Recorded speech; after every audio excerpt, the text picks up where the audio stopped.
गं गणपतये नमो नमः। संक्षिप्त शिव पुराण रुद्र संहिता खंड 3 पार्वती अध्याय 5। मेनका को प्रत्यक्ष दर्शन देकर शिवा को उन्हें अभीष्ट वरदान से संतुष्ट करना तथा मेना से मेनाक का जन्म। नारद जी ने पूछा, पिताजी, जब देवी दुर्गा अंतर्ध्यान हो गई और देवगण अपने अपने धाम को चले गए, उसके बाद क्या हुआ? ब्रह्मा जी ने कहा, मेरे पुत्रों में श्रेष्ठ विप्रो नारद जब विष्णु आदि देव समुदाय हिमालय और मेना की देवी को आराधना का उपदेश दे चले गए, तब गिरिराज हिमाचल और मेना दोनों दंपतियों ने बड़ी भारी तपस्या आरंभ की। वे दिन रात शंभु और शिवा को चिंतन करते हुए भक्ति जो चित्त से नित्य उनके सम्यक रीति से आराधना करने लगे। हिमवान की पत्नी मेना बड़ी प्रशंसा से शिव देवी की पूजा करने लगी। वह उन्हीं के संतोष के लिए सदा ब्राह्मणों को दान देती थी। मन में संतान की कामना लिए मेना चैत्र मास के आरंभ से लेकर 27वें वर्षों तक प्रतिदिन तत्परतापूर्वक शिव देवी की पूजा और आराधना में लगी रही। वह अष्टमी को उपवास, नवमी को लड्डू, बलि सामग्री, पीठी, खीर और गंध पुष्प आदि देवी को भेंट करती। गंगा के किनारे औषधि परस में उमा की मिट्टी को मूर्ति बनाकर नाना प्रकार की वस्तु समर्पित करके उसकी पूजा करते। मेना देवी कभी निराहार रहते, कभी व्रत के नियमों का पालन करते, कभी जल पीकर रहते और कभी हवा पीकर ही रह जाते। विशुद्ध तेज से दमकती हुई दीप्तिमती मेना ने प्रेम पूर्वक शिवा में चित्त लगाए 27 वर्ष व्यतीत कर दिए। 27वें वर्ष पूरे होने पर जगन्मयी शंकर कामनी जगदम्बा उमा अत्यंत प्रसन्न हुई। मेना की उत्तम भक्ति से संतुष्ट हो वे परमेश्वरी देवी उन पर अनुग्रह करने के लिए उनके सामने प्रकट हुई। तेजो मंडल के बीच में विराजमान तथा दिव्य अवयवों से संयुक्त उमा देवी प्रत्यक्ष दर्शन दे मेना से हंसते हुए बोली। देवी ने कहा, गिरिराज हिमालय की रानी महासाध्वी मेना, मैं तुम्हारी तपस्या से बहुत प्रसन्न हूँ। तुम्हारे मन में जो अभिलाषा हो उसे कहो। मेना, तुमने तपस्या, व्रत और समाधि के लिए जिस जिस वस्तुओं की प्रार्थना की है वह सब मैं तुम्हें दूंगी। तब मेना ने प्रत्यक्ष प्रकट हुई कालिका देवी को देखकर प्रणाम किया और इस प्रकार कहा। मेना बोली, देवी, इस समय मुझे आपके रूप का प्रत्यक्ष दर्शन हुआ है, अतः मैं आपकी स्तुति करना चाहती हूँ। कल के इसके लिए आप प्रसन्न हो। ब्रह्मा जी कहते हैं, नारद, मेना के ऐसा कहने पर सर मोहिनी कालिका देवी ने मन में अत्यंत प्रसन्न हो अपने दोनों बाहुओं से खींचकर मेना को हृदय से लगा लिया। इससे उन्हें तत्काल महाज्ञान की प्राप्ति हो गई। फिर तो मेना देवी प्रिय वचनों द्वारा भक्ति भाव से उसके सामने खड़ी हुई कालिका की स्तुति करने लगी। मेना बोली, जो महामाया जगत को धारण करने वाली चंडिका, लोक धारिणी तथा संपूर्ण मनोवांछित पदार्थों को देने वाली है, उन महादेवी को मैं प्रणाम करती हूँ। जो नित्य आनंद प्रदान करने वाली माया, जोग निंद्रा, जगत जननी तथा सुंदर कमलों की माला से अलंकृत है, उस नित्य सिद्धा उमा देवी को मैं नमस्कार करती हूँ। जो सबकी माता मही, नित्य आनंदमय, भक्तों के शोक का नाश करने वाली तथा कल्प पर्यंत नारियों और प्राणियों की बुद्धि रूपिणी है, उन देवी को मैं प्रणाम करती हूँ।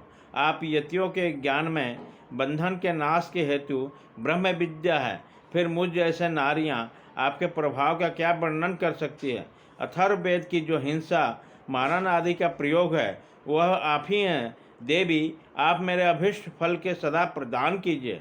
भावहीन अर्थात आकार रहित तथा दृश्य नित्यानित्य तन्मात्राओं से आप हो पंचभूतों के समुदाय को संयुक्त करती है। आप ही शाश्वत शक्ति है। आपका स्वरूप नित्य है। आप समय समय पर जो युक्त एवं संपूर्ण नारी के रूप में प्रकट होती हैं। आप ही जगत की जोनी और आधार शक्ति हैं। आप ही प्राकृतिक तत्वों से परे नित्य प्रकृति कही गई है, जिसके द्वारा ब्रह्म के स्वरूप को बस में किया जाता है। वह नित्य विद्या आप ही हैं। माता, आप मुझ पर प्रसन्न हुई हैं। आप ही अग्नि के भीतर व्याप्त उग्र दाहिका की शक्ति हैं। आप ही सूर्य किरणों में स्थित प्रकाशी की शक्ति है। चंद्रमा में जो आह्लादी का शक्ति है वह भी आप ही हैं। ऐसी आप चंडी देवी को मैं स्तवन और वंदन करती हूँ। आप स्त्रियों को बहुत प्रिय हैं। उधर्वरेता, ब्रह्मचारियों को ध्येयभूता नित्य ब्रह्म शक्ति भी आप ही हैं। संपूर्ण जगत की वाक्षा तथा श्री हरि की माया भी आप ही हैं, जो देवी इच्छा अनुसार रूप धारण करके सृष्टि पालन और संहार में ही हैं, उन कार्यों का संपादन करती हैं तथा ब्रह्मा विष्णु रुद्र के शरीर के हेतुभूता है, वे आप ही हैं। देवी, आज आप मुझ पर प्रसन्न हो, आपको पुनः मेरा नमस्कार है। नारद जी कहते हैं, नारद, मेना के इस प्रकार स्तुति करने पर दुर्गा कालिका ने पुनः उन मैना देवी से कहा, तुम अपना मनवांछित वर मांग लो। हिमाचल प्रिय, तुम मुझे प्राणों के समान प्यारी हो, तुम्हारी जो इच्छा है वो मांगो, उसे मैं निश्चय ही दे दूँगी। तुम्हारे लिए मुझे कुछ भी अधेय नहीं है।